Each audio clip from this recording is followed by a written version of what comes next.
the smallest organ in our body, ہمارے جسم میں سب سے چھوٹا عضو یعنی آرگن کون سا ہے؟ جیسے کہ آپ کو پتہ ہے کہ the largest organ of our body is skin. ہمارے جسم کا جو سب سے بڑا عضو ہے وہ ہے ہمارا چمڑا.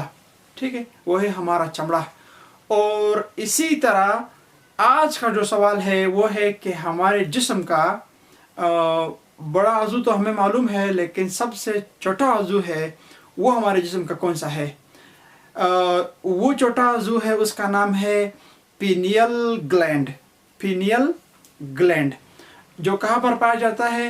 دماغ میں پایا جاتا ہے، اور اس کا کام ہے to control the sleep and wake cycle and also performs another specific function to control